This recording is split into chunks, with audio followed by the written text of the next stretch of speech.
श्री गणेश साय नमः। आज है આપણો 22वां अध्याय। हाँ, कार्तिक मातम को 22वां अध्याय है। देखो सभी सुनो। हाँ, सुनवाड़ा का घर कमाए ने पुण्य अपार हो और घर में सुख शांति बनी रहो और काया सबकी निकी निरोगी रहो। आज है ना जो धनतेरस होगी, जो काल 11 बाद से 1 होगी, आज धनतेरस होगी। 23वां अध्याय। नारद जी ने राजा परतुक से कहा, हे राजन, इसी कारण के उद्यापन में तुलसी जी की जड़ में भगवान विष्णु की पूजा की जाती है। वह तुलसी की माटी व ना तुलसी का जड़ करने बड़ी विष्णु भगवान की पूजा करी जाए। हाँ, तो विष्णु भगवान की चरण चढ़ा दियो, पूजा होगी। हाँ, पूजा देखो भैया, रोली चावल से भी पूजा अपन खाई विष्णु भगवान चावल कौन चढ़ाना, चावल तो आप चढ़ना में चढ़ावा, मट्टी को काट दिया, चावल चढ़ना में चढ़ा दिया। पढ़ी में बस ये पूजा बताई ना, पूजा तो आप ये समझा भाई। भगवान विष्णु की पूजा की जाती है। तुलसी का मूल प्रदेश भगवान विष्णु को प्रसन्न करने वाला है। हाँ, भगवान विष्णु ना प्रसन्न कर जाए, तुलसी माता प्रसन्न हो जाए बताइए। हाँ, विष्णु को प्रसन्न करने तुलसी का मूल प्रदेश भगवान विष्णु को प्रसन्न करने वाला है। हे राजन, तुलसी का पौधा जिस घर में वर्तमान है वह घर तीर्थ स्वरूप है और उस घर में यम के दूत कभी नहीं आते। सब पापों को नाश करने वाला, अभिष्ट फल को देने वाला है। जो मनुष्य तुलसी का पौधा लगाता है वह यमराज को नहीं देखता। भगवती नर्मदा का दर्शन, गंगा स्नान व तुलसी के पौधे का संगर ये तीनों पुण्यदायी है। तुलसी का पौधा लगाने से, सींचने से, दर्शन से और तुलसी को छूने से कामिका, वाचिका, मानसिक आदि संपूर्ण पाप नष्ट हो जाते हैं। कि तुलसी का पौधा नापा, सींचा हाँ, छुआ हाँ, और पूजा करा हाँ, दियो चासा हाँ, अब सुबह दियो चास दिया, संजय दियो चास दिया, जिससे अपना मानसिक, काचिक, वाचिक सब पाप दोष दूर हो जाए, पाप दूर हो जाए। हाँ, छूने से कामिक, वाचिक, मानसिक आदि संपूर्ण पाप नष्ट हो जाते हैं। मानसिक माने आप मन में बुरी बात सोच लिया, जाके करोड़ों पाप कौन दुख है। हाँ भाई, करोड़ों पाप तो दुख जाए, पर मानसिक पाप हुआ जो कौन दुख है। तो तुलसी का सुबह से मानसिक पाप भी दूर हो जाए है। हाँ, मानसिक आदि संपूर्ण पाप नष्ट हो जाते हैं। जो प्राणी तुलसी के दल से भगवान शंकर का पूजन करते हैं वह पुण्य गर्भ में नहीं जाते। निसंदेह वे जीवन मुक्त हो जाते हैं। तुलसी के दल से पुष्कर आदि समृद्ध गंगा आदि संपूर्ण नदियाँ और विष्णु पर्वती सब देवता निवास करते हैं। तुलसी के साथ यानी तुलसी के पास जो अपना प्राण विसर्जन करता है वह चाहे कितना बड़ा पापी क्यों न हो, उसको यमराज नहीं देख सकते। हे राजन, जो लोग तुलसी के काष्ठ का चंदन लगाते हैं वह सहज ही मोक्ष को प्राप्ति हो जाते हैं। उनके द्वारा किए गए पाप भी उनके शरीर को स्पर्श नहीं कर पाते। हे राजन, जहाँ तुलसी के वन की छाया हो वहाँ पर पितरों के नियमित दिया हुआ दान सर्वदा के लिए अक्षय होता है। हे राजन, आंवले के वृक्ष के छाया में जो प्राणी पिंड दान करते हैं उनके पितर यदि नरक की यातना भी भोग रहे हो तो भी मुक्त हो जाते हैं। सिर, हाथ, मुंह और देह में जो आंवले को धारण करते हैं उनका विष्णु रूप जानना चाहिए। आंवले के फल और तुलसी के दलों को पानी में मिलाकर जो प्राणी स्नान करते हैं उनको गंगा स्नान का फल मिलता है। मतलब आंवला और तुलसी को पत्तो और आंवलों सागर लेर फिर को पानी का मायने डाल लियो, फिर भी स्नान कर लियो। हाँ, तो भी गंगा स्नान का फल मिल जाए। गंगा स्नान का फल मिलता है। जो मनुष्य आंवलों के पत्तों और फलों से देवताओं का पूजन करते हैं उनको स्वर्ण मणि और मोतियाँ मोतियों द्वारा पूजन का फल प्राप्ति होता है। कार्तिक मास में सभी तीर्थ, ऋषि, देवता और सब यज्ञ सब सूर्य तुला राशि में होता है। आंवले के वृक्ष में वास करते हैं। जो मनुष्य द्वादशी तिथि को तुलसी का दल और कार्तिक में आंवले का पत्ता तोड़ता है वह गौरव नरक में वास करता है। तो बारिश वरना 11 कली बारिश का दिन ना तुलसा को पत्तों मत तोड़ो, गौरव नरक का माय नवास करना पड़ा है। हाँ, और भूल से यदि टूट जाए तो हे तुलसी माता, भूल से तेरा पत्तों टूट को, मेरी गलती तो माफ़ करना। हाँ, अब आज में ही पत्तों है ना जो घर तो कौन तोड़ो, मंदिर का माँ 2 पत्ता तोड़ कर चढ़ा दिया, जो बड़े मंदिर में तुलसा चला मुझे बड़े पत्तों को नहीं हो। पक्ष में सोची रहा तो बारिश है, पर अब बात है 11 से 12 काल होगी ना। आज क्यों मंदिर में सुना कि आज धनतेरस है, जरा उनको ये पिछता हो जाए, मैं याद रखूँ भैया सुन जरा मेरी कौन तोड़ूँ। पहले दिन तोड़ लूँ बेसी।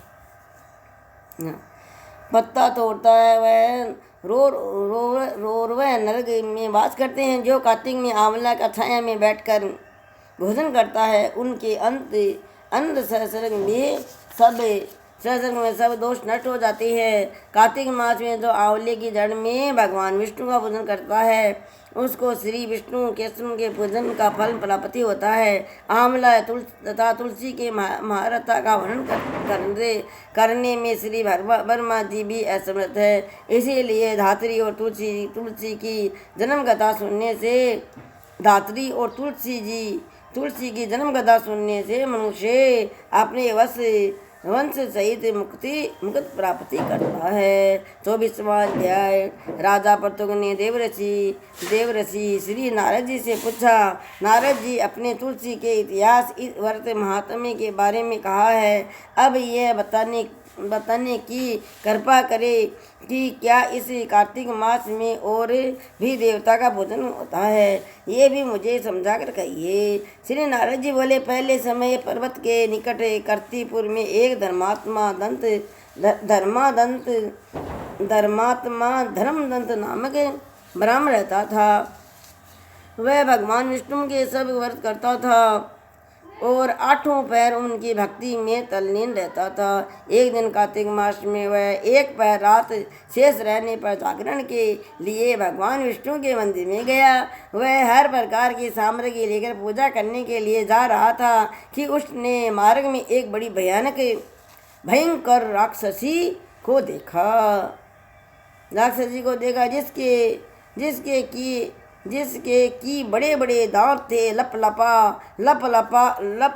लपाती हुई जीभ थी, बड़े बड़े लाल नेत्र थे, जिसका सिर नंगा था, मांस रहित था। उस भयंकर राक्षसी को देखकर धर्मदंत बुरी तरह से कांपने लगा और कुछ उपाय न देखकर उसने पूजा वाली थाली और जल का लोटा उस राक्षसी पर फेंक दिया।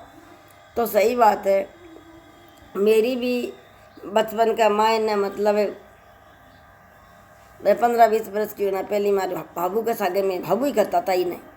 हाँ, भाभू के सागे ना जो 4 बजे उठ कर है ना जो कुआं पर जाता ना बने, कुआं टूटी लगड़ी रहती ना बन जाता।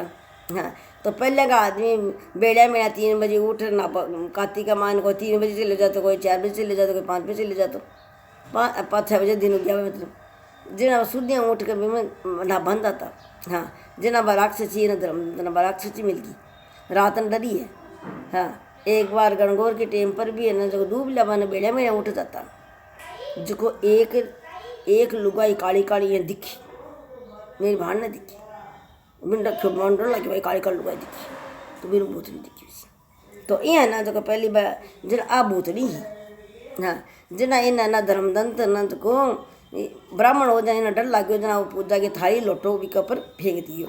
हाँ, फेंकता ही हाँ धर्म ना लोटा जल का लोटा उस राक्षसी पर फेंक दिया। राक्षसी कहते थे मोचनी कर दियो, राक्षसी पर फेंक दिया, क्योंकि उसने भगवत नाम का जप करते हुए वह सामग्री और जल का लोटा जिसमें कि तुलसी दल पड़ा हुआ था उसको मारा था। इससे उसके जन्म जन्मांतर के पाप नष्ट हो गए। बिराक्षरी का पाप, जन्म जन्म का पाप नष्ट होगा भी का, पाप नष्ट हो गए।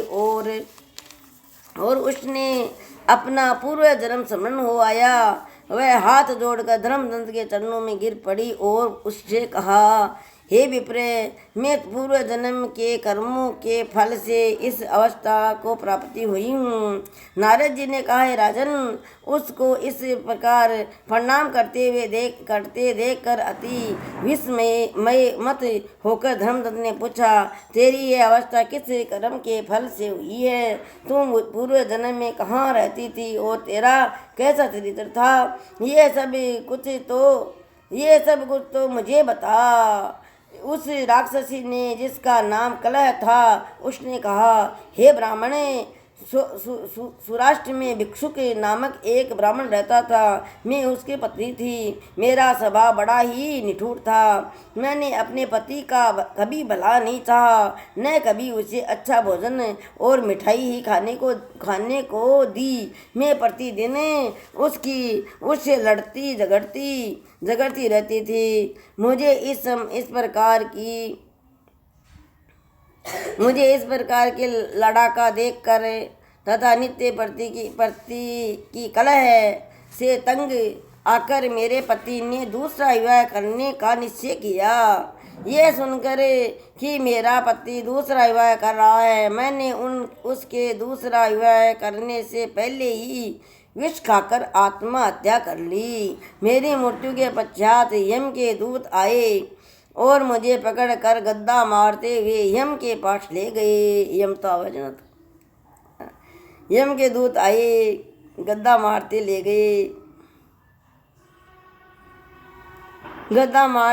यम के पास ले गए। यमराज ने मुझे देखकर चित्रगुप्ता से पूछा, हे चित्रगुप्त, इसने क्या कर्म किया है? जो भी कर्म इसने किए हैं, अब इसको उनका फल भोगना होगा।